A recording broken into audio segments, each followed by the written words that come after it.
दोस्तों, आज के भौतिक घटना के एपिसोड में हम शिमला के एक ऐसे टनल की घटना सुनेंगे जहां बहुत से लोगों ने न सिर्फ असामान्य चीज़ों को महसूस किया है बल्कि असामान्य चीज़ों को अपने आंखों से देखा भी है। तो चलिए बिना किसी देरी के इस डरावने घटना को अनिकेत जी के पॉइंट ऑफ व्यू से सुनते हैं, जिनके साथ ये घटना वास्तव में घटा था। लेकिन दोस्तों, इससे पहले कि हम इस वीडियो में आगे बढ़ें, आप प्लीज़ इस चैनल को सब्सक्राइब करके इसे अपने दोस्तों के साथ शेयर ज़रूर करना, क्योंकि हम ऐसे वीडियोस हर शाम 6 बजे आपके लिए लाते रहते हैं।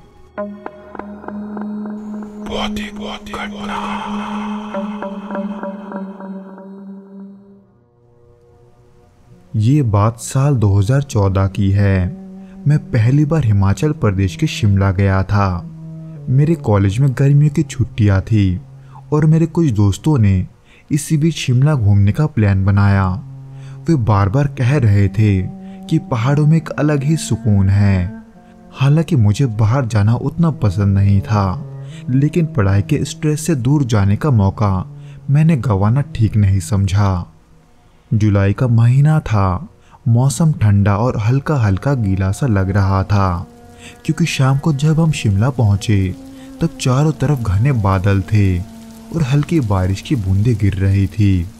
उसी में पहाड़ की ऊंचाई से देखने पर छोटे छोटे घरों की लाइट्स ऐसे चमक रही थी जैसे आसमान से तारे जमीन पर उतर आए हो। वो नज़ारा इतना खूबसूरत था कि थोड़ी देर के लिए सब कुछ परफेक्ट लग रहा था। जिसके बाद हमने वहाँ के एक लोकल होटल में चेक इन किया और कुछ दिन आसपास के जगहों में घूमने का फैसला किया, जो कि वाकई में काफ़ी मज़ेदार था। लेकिन तीसरे दिन जब हम मॉल रोड पर घूम रहे थे, एक लोकल गाइड ने हमें टनल नंबर 33 के बारे में बताया। उसने कहा कि यह टनल बेहद ही रहस्यमय है और जो भी वहाँ जाता है उसके साथ कुछ न कुछ बुरा होता है। पर मेरे दोस्तों ने इसे सुनकर हंसते हुए इसे महज मजाक में उड़ा दिया। मैं भी उस समय ज्यादा ध्यान नहीं दे रहा था, लेकिन गाइड के बातों में एक अजीब सा आकर्षण था। हालांकि इसके बावजूद भी हमने गाइड के बातों को हल्के में लिया और मॉल रोड से लौटकर होटल वापस आ गए। लेकिन मेरे मन को कहीं न कहीं टनल नंबर 33 का ख्याल रह रहकर उठ रहा था। पता नहीं क्यों, लेकिन उसके बारे में जानने की जिज्ञासा धीरे धीरे बढ़ती जा रही थी। इसलिए अगले दिन मैंने अपने दोस्तों से टनल नंबर 33 में चलने की बात की। वो पहले तो झिझके, लेकिन मेरे थोड़ा बोलने पर वो मान गए, जिसके वजह से शाम होते ही हम चारों ने गाड़ी ली और उस जगह की तरफ निकल पड़े। टनल नंबर 33 तक पहुंचने का रास्ता घुमावदार था और चारों तरफ ऊंचे ऊंचे चीड़ के पेड़ थे। शाम का वक्त था, लेकिन सूरज बादलों के पीछे छुप चुका था और अंधेरा तेजी से बढ़ रहा था। टनल के पास पहुंचकर मैंने पहली बार उसके भव्यता और अजीब सी खामोशी को महसूस किया। ये टनल बेहद लंबी और पुरानी लग रही थी। उसके अंदर से आती हल्की सी सीलन और सड़न की गंध माहौल को और भी डरावना बना रही थी। मैंने अपने दोस्तों से कहा कि हम अंदर थोड़ी दूर तक चलकर देखते हैं, पर वहां के माहौल को देखकर वे अनमने ढंग से राजी हुए। हम चारों ने अपने मोबाइल की टॉर्च ऑन की और उस टनल के अंदर कदम रखा। जैसे जैसे हम टनल के भीतर बढ़ते गए, उसकी दीवारों पर जमी काई और पुराने निर्माण का निशान साफ दिखाई दे रहा था। वहां इतनी खामोशी थी कि हमारी सांसों की आवाज भी वहां गूंज रही थी। वहां कुछ ही कदम चले थे कि मुझे ऐसा लगा जैसे कोई हमारे पीछे चल रहा है। मैं पलटा, लेकिन वहां कुछ नहीं था। इसलिए मैंने इसे अपने दिमाग का भ्रम मानते हुए इसे नजरअंदाज कर दिया। लेकिन थोड़ी देर के बाद मेरे एक दोस्त ने भी कुछ सुना, जो कि किसी के कदमों की आहट जैसी आवाज थी। लेकिन वो आवाज सिर्फ उस तक ही सीमित थी, जिसे सुनते ही उसने हमसे पूछा, क्या तुम लोगों ने कुछ सुना? किसी के कदमों की आवाज आ रही है। ये सुनकर हम सब रुक गए। टनल के अंदर घुप अंधेरा था और हमारे टॉर्च की रोशनी एक सीमित दायरे में ही दिख रही थी। मैंने अपने धड़कनों को काबू करने की कोशिश की, लेकिन मेरा दिल जोर जोर से धड़क रहा था। अचानक हमें दूर से किसी के हल्की स्वर में बात करने की आवाज सुनाई दी। आवाज इतनी धीमी थी कि शब्दों को समझ पाना मुश्किल था, लेकिन ये साफ था कि वहां कोई और मौजूद है। जिसे सुनकर मेरे एक दोस्त ने घबराकर कहा, भाई वापिस चलते हैं, ये जगह सही नहीं लग रही। लेकिन मेरे अंदर का जिज्ञासु हिस्सा अब भी उस आवाज का स्रोत जानने के लिए मजबूर कर रहा था। इसलिए मैंने उन्हें समझाया कि शायद ये किसी लोकल आदमी की आवाज हो सकती है, इसलिए हमें आगे बढ़कर देखना चाहिए।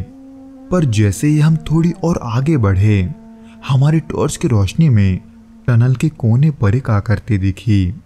वो आकृति एक आदमी की तरह लग रही थी, जो पुराने ब्रिटिश के समय के कपड़े पहने हुए था।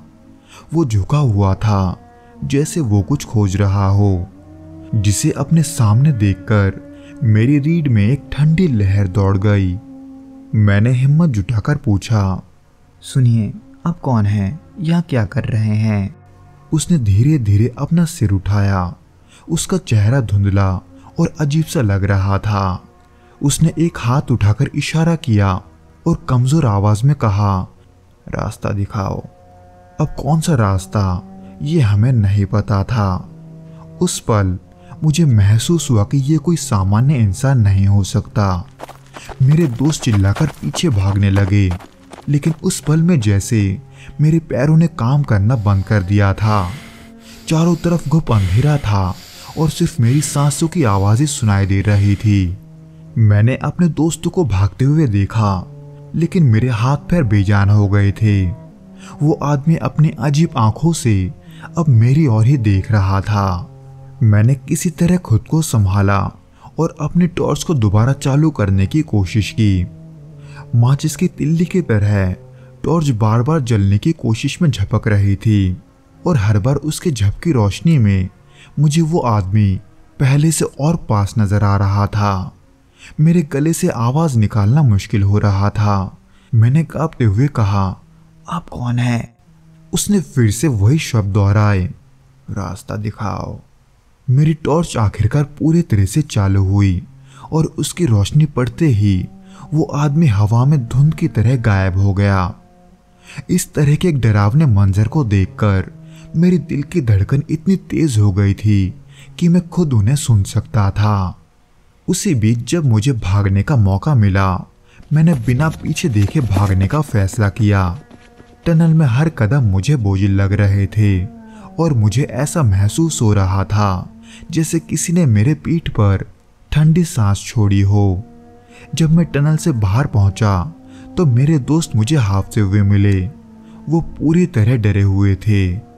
उनमें से एक ने, यानी कि राहुल ने, कांपते हुए बोला, मैंने भी उसे देखा।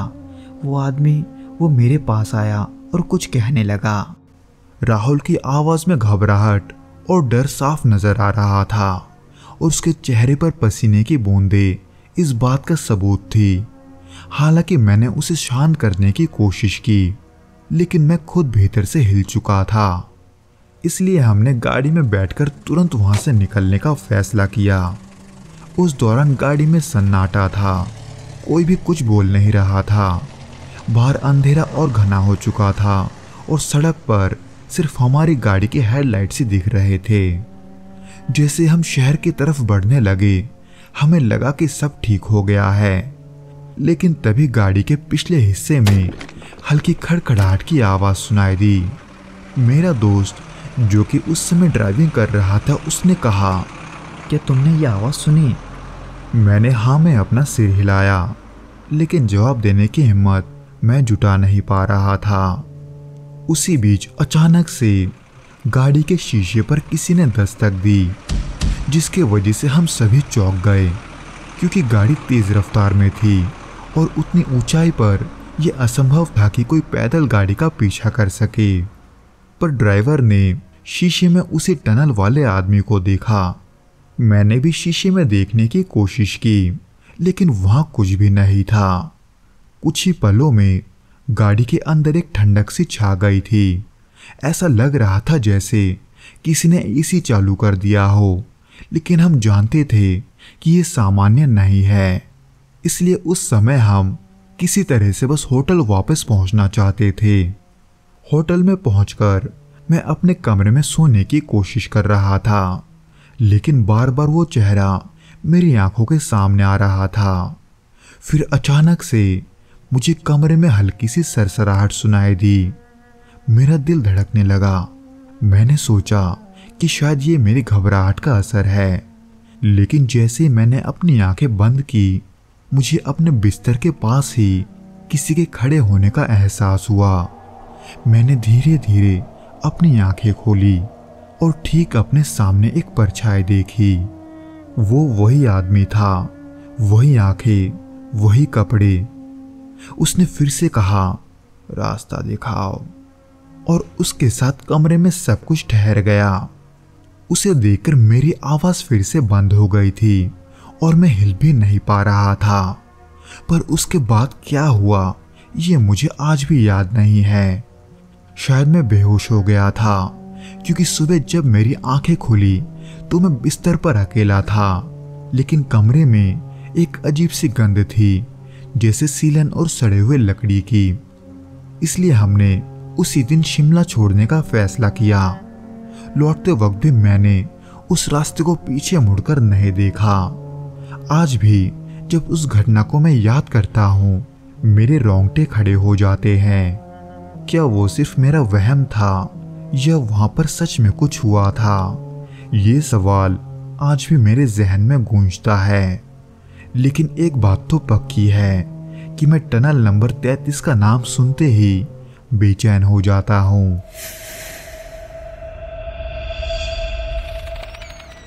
तो दोस्तों, ये तो था वो घटना जो कि अनिकेत और उसके दोस्तों के साथ शिमला के टनल नंबर 33 में घटा था। उम्मीद करता हूँ कि आपको ये पसंद आया होगा, और अगर आया हो तो प्लीज़ इस वीडियो को लाइक करके इसे अपने दोस्तों के साथ शेयर ज़रूर करना, और हमें कमेंट करके ये ज़रूर बताना कि आपको ये वीडियो कैसा लगा।